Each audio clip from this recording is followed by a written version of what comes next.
So guys, आज मैं आप सभी लोगों के लिए बैटल थ्रू द हेवन का लेटेस्ट एपिसोड लेकर आया हूं और मुझे उम्मीद है कि आप लोगों को ये एपिसोड जरूर से पसंद आएगा। सो इस एपिसोड की स्टार्टिंग में हमें बताया जाता है कि जो फायर स्नेक यानी कि मीटोर एक हर्ट फ्लेम था, अब उसकी शील्ड को दोबारा से ब्रेक कर दिया गया है, जिससे कि अब उसकी स्पिरिट नीचे की तरफ गिर रही थी, जिसको लेने के लिए तुरंत ही शाओयान और हान फेंग दोनों ही भागते हैं ताकि वो उसको ले सके। इसीलिए वो दोनों ही एक दूसरे के सामने खड़े हुए थे। साथ ही उन लोगों के चारों तरफ ही काफी खतरनाक सी फाइट भी चल रही थी। तभी हान फेंग यहाँ पर शाओयान से कहता है कि मीटियोर एक हर्ट फ्लेम मेरी है, इसीलिए तुम्हें उससे दूर रहना चाहिए। जिसके बाद फिर वो तुरंत ही उसको लेने के लिए भागने लगता है, लेकिन तभी हान फेंग की हार्ट बीट अपने आप ही तेज हो जाती है। उसकी स्पीड इतनी ज्यादा बढ़ जाती है कि हान फेंग आगे भी नहीं बढ़ पाता। तो फिर शाओयान तुरंत ही यहाँ पर हान फेंग को मारने के लिए चला जाता है और वो अपने फास्ट स्पीड को यूज करते हुए उसके ऊपर पंचिंग करने लगता है। और ये पावरफुल पंचेस हान फेंग को बहुत ही बुरी तरीके से हिट होते हैं, जिसको देखकर फिर हान फेंग एक स्ट्रेटेजी बनाता है कि उसे सबसे पहले शाओयान से बात कर लेनी चाहिए। इसीलिए फिर वो शाओयान से कहता है कि सुनो मेरे छोटे भाई, अगर मैं सही सोच रहा हूँ तो तुम भी एक मेडिसिन रिफाइनर होने चाहिए और मेरा अंदाजा कभी भी गलत नहीं होता।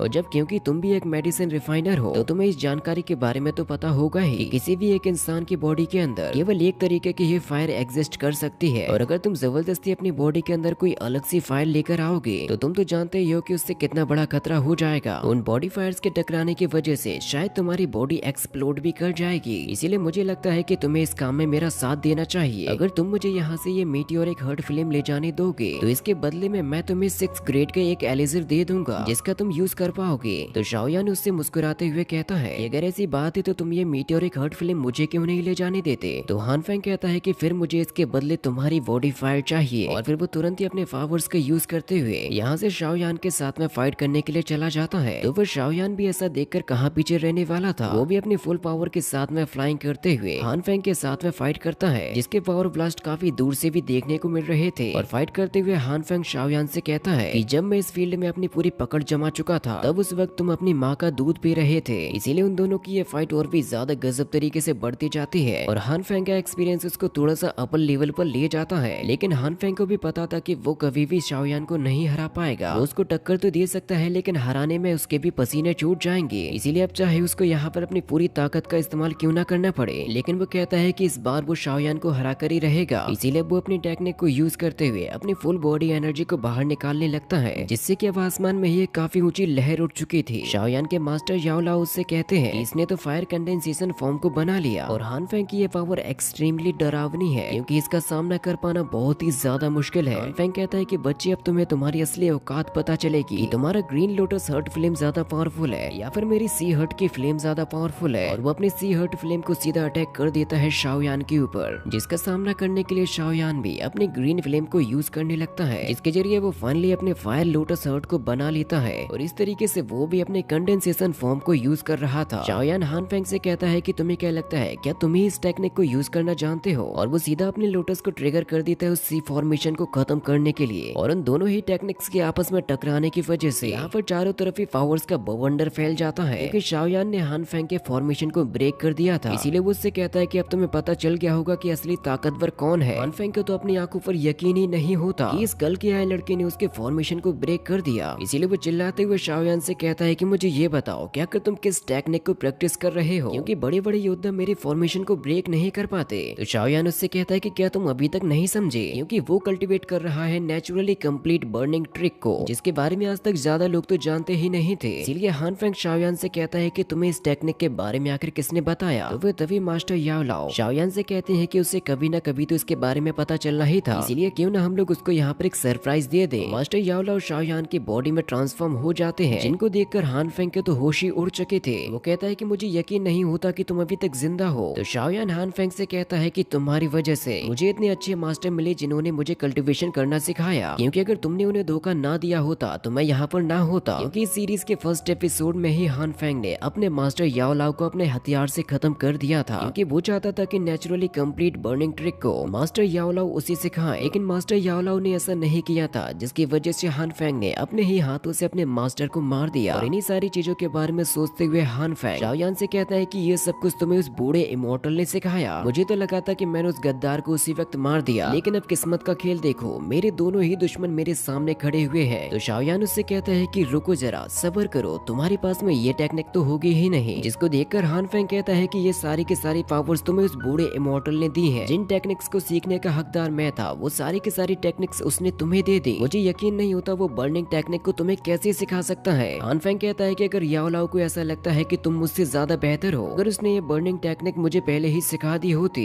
तो मैं उसकी हमेशा ही इज्जत करते रहता और मुझे ऐसा ना करना पड़ता। लेकिन उस बूढ़े इंसान की आंखों ने पहचानने में गलती कर दी। उसे कभी भी मेरा टैलेंट नजर नहीं आया। उसने कभी भी मुझे टेक्निक सिखाने के काबिल समझा ही नहीं। और तभी शाओयान यहाँ पर एक और नई फॉर्मेशन को क्रिएट करता है और वो भी उसे मास्टर याओ लाओ ने ही सिखाई थी, जिसको देखकर हान फेंग कहता है कि उसने तुम्हें bone split cold fire technique भी सिखा दी, यानी कि वो अपना संपूर्ण ज्ञान तुम्हें दे चुका है। लेकिन मुझे समझ नहीं आया उसने आखिर ऐसा किया क्यों। तो शाओयान उससे कहता है कि उस गद्दार को यह पूछने का कोई भी हक नहीं है जिसने धोखे से अपने ही गुरु को मार दिया हो। इसीलिए वो अपने स्प्लिट बोन फायर टेक्निक को कंबाइन कर लेता है, जिसका सामना कराने के लिए हान फेंग ने अपने एक एनर्जी ट्राइडेंट को बना लिया था ताकि वो एक ही बार में शाओयान और याओ लाओ को मार सके। वो शाओयान से कहता है कि याओ लाओ भी तुम्हारे अंदर ही है, मैं इसके बारे में जानता हूँ, इसीलिए अब इस बार में उसे भागने का या बचने का कोई भी मौका नहीं दूंगा, क्योंकि तुम दोनों की चिता आज मैं यहीं पर बनाऊंगा। और शाओयान दोबारा से अपनी ग्रीन लोटस फ्लेम को एक्टिव कर लेता है ताकि वो हान फेंग के उस एनर्जी ट्राइडेंट का सामना आसानी के साथ में कर सके। और इस टेक्निक के बारे में शाओयान के कॉलेज प्रिंसिपल को भी पता चल चुका था, क्योंकि शाओयान की ये ग्रीन एनर्जी चारों तरफ ही फैलते जा रही थी। शाओयान अपने मास्टर याओ लाओ से कहता है कि आज मैं इस कचड़े को पूरी तरीके से खत्म करना चाहता हूँ। साथ ही हान फेंग भी कहता है कि अब मैं तुम लोगों को कुछ ऐसा करके दिखाऊंगा जिसका इस्तेमाल मैंने कई सालों से नहीं किया। कि अब वो अपने ट्राइडेंट को और भी ज्यादा विशालकाय रूप दे देता है और कहता है कि तुम दोनों मेरे दुश्मन एक साथ ही मारे जाओगे। और अपने उस फायर ट्राइडेंट को सीधा हिट कर देता है शाओयान की तरफ, जिसको खत्म करने के लिए शाओयान अपने ग्रीन लोटस फायर को फुल स्पीड के साथ में भेज देता है, जिसको देखते हुए एनान कॉलेज के मास्टर्स कहते हैं कि हमें इससे बचना होगा कि ये एनर्जी ब्लास्ट चारों तरफ ही फैलेगा। और जैसे ही वो दोनों ही वेपन्स एक दूसरे के साथ में टकराते हैं तो हान फेंग के ट्राइडेंट के चिथड़े उड़ जाते हैं, जिसका इम्पैक्ट यहाँ पर मौजूद हर किसी को नजर आ रहा था। इविल टीम के साथ साथ शाओयान के मास्टर्स को भी खुद को बचाना पड़ जाता है। वो लोग कहते हैं कि शाओयान की असली ताकत तो बहुत ही ज्यादा है, जिसको हमारे यहाँ पर तो कोई भी मैच नहीं कर सकता। ऐसा देखकर हान फेंग कहता है कि मेरे ट्राइडेंट की एनर्जी बहुत ही ज्यादा कम हो चुकी है और शायद अब वो फायर लोटस उसे खत्म करने वाला ही होगा। तो शाओयान उससे कहता है कि तुमने इसका नाम ठीक तरीके से नहीं लिया, इसको कहते हैं बुद्धास एंगर फायर लोटस, इसीलिए तुम्हारा कोई भी वेपन इसके सामने नहीं टिक पाएगा। कि तभी वो बुद्धास लोटस उसके ट्राइडेंट की पूरी एनर्जी को अपने अंदर सोख लेता है, जिसको पार करते हुए वो सीधा हान फेंग के पास में जाकर उस पूरी ही एनर्जी को एक ही बार में ब्लास्ट कर देता है, जिससे होने वाले ब्लास्ट की वजह से अब धरती पर काफी सारी मात्रा में एनर्जी क्रिस्टल्स की बरसात होने लगती है। और क्योंकि ये सभी के लिए खतरनाक थे तो सभी लोग अपनी आगे एनर्जी शील्ड को बना लेते हैं। और इस अटैक के होने की वजह से पूरी इविल सेना भी समझ चुकी थी कि शाओयान कोई बच्चा नहीं बल्कि एक असली वॉरियर है, जिसने हाईली ट्रेंड हान फेंग को फाइनली हरा दिया। लेकिन इतनी ज्यादा एनर्जी को यूज करने की वजह से शाओयान भी काफी कमजोर और इंजर्ड हो चुका था। हान फेंग को नीचे गिरने से बचाने के लिए उसके पास में उसका टीम लीडर पहुंच जाता है और वो कहता है कि चलो कम से कम हान फेंग की सांसें तो चल रही हैं, यानी कि वो इतनी बड़ी एनर्जी ब्लास्ट को भी सरवाइव कर गया था। वो कहता है कि शायद इसके अंदर के फायर बॉडी ने इस एक्सप्लोजन से उसकी जान बचाने में काफी मदद की, लेकिन अगर ये इस तरीके से यहाँ पर मारा जाएगा तो उन लोगों की पिल सप्लाई का काम तो पूरी तरीके से ही रुक जाएगा। इसीलिए वो हान फेंग को अपने टीम के पास में ले जाता है और कहता है कि हमारा मेडिसिन एम्पर काफी बुरी तरीके से इंजर्ड हुआ और अनकॉन्शियस भी हो गया, इसीलिए अब हमारा यहाँ पर ज्यादा देर तक रुकना सही नहीं रहेगा, इसीलिए अभी फिलहाल के लिए हम लोगों को यहाँ से जाना पड़ेगा। अभी शाओयान के हेड मास्टर्स के पास में पहुंच जाते हैं और कहते हैं कि शाओयान क्या तुम ठीक हो? तो शाओयान कहता है कि आप चिंता मत करो, मैं सब कुछ संभाल लूंगा। मुझे गुस्सा तो इस बात पर आ रहा है कि हान फेंग अभी भी जिंदा है, लेकिन तभी उसे मीटियोरिक हर्ट फिल्म की आवाज आती है जो कि अब दोबारा से खुद को रिकास्ट कर रहा था। साथ ही वो अपने चारों तरफ बहने वाली स्पिरिचुअल एनर्जी को भी सोखे जा रहा था। शाओयान उसको देखते हुए कहता है इस तरीके से अगर ये एनर्जी को सोखते रहा तो ये पहले से भी ज्यादा पावरफुल हो जाएगा, इसीलिए हमें कुछ भी करके इसको रोकना ही होगा। तभी इविल टीम का एक बंदा कहता है कि तुम लोगों से फाइट करने के लिए और तुम लोगों को हराने के लिए ये मीटियोरिक फायर फ्लेम ही काफी है, इसीलिए वो शाओयान के एल्डर सू से कहता है कि इस मसले को सॉल्व करने का जिम्मा मैं तुम लोगों पर छोड़ता हूँ और मुझे उम्मीद है कि मुझे बहुत ही जल्द कैनान कॉलेज के खत्म होने की भी खुशखबरी मिल जाएगी। इसीलिए फिर वो तुरंत ही अपनी इविल टीम को लेकर यहाँ से चला जाता है। तभी एल्डर शू अपने सभी के सभी स्टूडेंट्स से कहते हैं कि सभी के सभी लोग अभी इस कोर्टयार्ड को छोड़कर चले जाओ और माउंटेन्स की गहराई में जाकर छुप जाना। तो एल्डर शू की बात को मानकर सभी के सभी लोग यहाँ से चले जाते हैं और शाओयान के पास में केवल उसके एल्डर शू और मास्टर याओ लाओ की स्पिरिट ही थी। और तभी मास्टर याओ लाओ शाओयान से कहते हैं कि अभी जो तुमने Buddhas anger fire lotus technique को यूज किया उसकी वजह से तुम्हारी बॉडी की काफी ज्यादा एनर्जी खत्म हो चुकी है और इस एक्सप्लोजन की सारी एनर्जी को ये मीटियोरिक हर्ट फ्लेम सोखते जा रहा है, जिससे कि ये पहले के मुकाबले और भी ज्यादा पावरफुल हो जाएगा। इसीलिए इस बार तो तुम इस को हराने के बारे में भूल ही जाओ। जितनी जल्दी तुम यहाँ से चले जाओगे उतना ही ज्यादा बेहतर रहेगा। तभी एल्डर शू भी शाओयान से कहते हैं कि अब तुम्हें भी यहाँ से चले जाना चाहिए। और फिर वो तभी अपने सभी के सभी एल्डर्स के पास में जाकर उन लोगों से कहते हैं कि अब हम लोगों को 8 दिशाओं से ड्रैगन ब्लाइंडिंग फॉर्मेशन को क्रिएट करना होगा ताकि हम लोग इस मीटियोरिक हर्ट फ्लेम को पूरी तरीके से सील कर सके। इस काम को करने के लिए कैनान कॉलेज के हर एक मास्टर लग जाते हैं और वो सभी के सभी लोग अपनी एनर्जी को देने लगते हैं एल्डर शू को, जिससे कि फिर वो यहाँ पर तुरंत ही अपने लॉकिंग सिस्टम को एक्टिवेट कर देते हैं, जो कि अपनी 8 ही डायरेक्शंस में जाकर अपने अपनी पोजीशन वाला काम करने लगते हैं। क्योंकि एल्डर शू ने अब यहाँ पर एक फॉर्मेशन को बनाना शुरू कर दिया था, जो कि अब धीरे धीरे करके यहाँ के चारों तरफ फैलने लगती है। साथ ही वो बढ़ते हुए एक दूसरे के साथ में कंबाइन भी होते जा रही थी, जिसको देखकर अब मीटियोरिक हर्ट फ्लेम भी चौकन्ना हो जाता है। अगर वो यहाँ से नहीं निकला तो हमेशा के लिए यहीं पर फंसकर रह जाएगा। और एल्डर शू अपनी ये सारी के सारी एनर्जी को उस प्रेजेंट टावर में डाल देते हैं, जिससे कि यहाँ पर एक ऐसी फॉर्मेशन क्रिएट हो जाए जिसको कभी भी ब्रेक ना किया जा सके। तभी एल्डर शू सभी एल्डर्स के पास में पहुंच जाते हैं और उनसे कहते हैं कि मैं इस काम को अकेले नहीं कर पाऊंगा, इसीलिए इस एनर्जी शील्ड को निकालने के लिए मुझे आप लोगों को भी जरूरत है। तो फिर बाकी के एल्डर्स भी अपनी अपनी तकनीकों को यूज करते हुए उस एनर्जी फॉर्मेशन को जमीन से बाहर निकालना शुरू कर देते हैं, जो कि अब सीधी रेखा में ऊपर की तरफ बढ़ते जा रही थी और एक साथ ही मिलकर कंबाइन हो जाएगी। लेकिन शाओयान अभी भी उसी के अंदर था। अभी वो मीटियोरिक हर्ट फ्लेम शाओयान के सामने आ जाता है, जिसको देखकर मास्टर याओलाओ शाओयान से कहते हैं, लगता है कि तुम्हारे ग्रीन लोटस हर्ट फायर इस मीटियोरिक हर्ट फ्लेम को बहुत ही ज्यादा पसंद आई, इसीलिए अब तुम्हें इससे संभल कर रहना चाहिए। क्योंकि अब वो फायर डीमन शाओयान को पकड़ने के लिए उसके पीछे पड़ जाता है। तो सभी के सभी एल्डर्स अपनी स्पीड को बढ़ा देते हैं ताकि वो उस एनर्जी शील्ड को जल्दी से जल्दी क्रिएट कर सके, क्योंकि अगर उन्होंने ऐसा जल्दी नहीं किया तो वो फायर डीमन यहाँ से बाहर निकल जाएगा। मीटियोरिक हर्ट फ्लेम यहाँ पर पूरी कोशिश कर रहा था कि वो शाओयान को खा सके, लेकिन शाओयान भी अपनी फुल स्पीड के साथ में उड़ रहा था। इसीलिए मास्टर याओलाओ उससे कहते हैं कि तुम्हें यहाँ से बाहर निकल जाना चाहिए, क्योंकि मीटियोरिक हर्ट फ्लेम यहाँ के सभी मास्टर्स के ऊपर भी अटैक कर रहा था, जिससे कि उन्हें ये एनर्जी शील्ड बनाने में अब परेशानी होने लगती है। शाओयान कहता है कि अब ये फॉर्मेशन पूरी तरीके से बनी नहीं है, अगर ये फायर डीमन एक छोटे से छेद से भी बाहर निकल गया तो हमारे लिए बहुत ही बड़ी मुश्किल खड़ी हो जाएगी, जिससे कि वो दुनिया में एक और दूसरा कैटास्ट्रॉफी ले आएगा।